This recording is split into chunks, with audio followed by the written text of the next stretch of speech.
I hear a lot of videos of people saying that they don't know what to do with a borderline when they're in the midst of a freak out and they're at that I hate you stage. A friendly piece of advice as somebody who goes through the freakouts and knows what the inner brain of that person is thinking, while yes, they absolutely at that moment are thinking of all of the negatives, there is actually a singular response that can help both parties in that situation. Um, you can try it if you are in this situation, or you can just not. I don't. It doesn't matter. But if when they're in a freaked out stage, if you tell them, "I love you," and I'm getting as freaked out as you, before either of us say anything to hurt each other or abandon each other, I'm going to take a break so I can calm down with you and we can both come back at this calm. It sounds like almost everything you've tried, but not at the same time, I bet. Because in the moment that you tell them that you love them or these things and they don't feel that way or they're mad at you, they don't agree, so they're not receptive to this.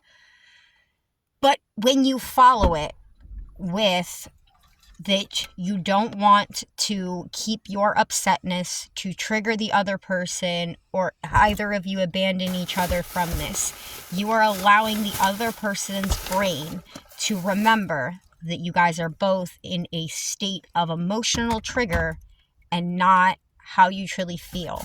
It gives both of you time to settle down. It also stops the abandonment trigger while you're gone. So this is the big thing most of the time when you're like, oh, I just step away and it doesn't work, it makes them worse. It's because while you're stepped away, they're telling themselves that you don't love them. So if you can pre-stop all of that while they're in the negative state, no, they're not going to just magically stop out of the negative state. They are going to need that time to calm down, and so are you.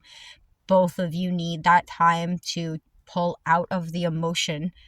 Feel again that you are just feeling an emotion and that you not are an emotion, and then you can civilly talk about things.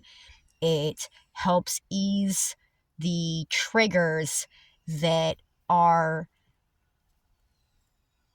unconsciously, intentionally triggered. So the person with abandonment issues know what to say to get the abandonment that they feel to confirm and justify the feelings that they're having.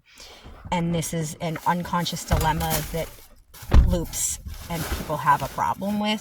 So when you know all of that, these things actually do help because it reminds the person that they're in a state, but doesn't invalidate the state that they're in. Now, with that being said, if you want this to work more than once, you have to go back to the topic that triggered it from the unemotional state and then both give your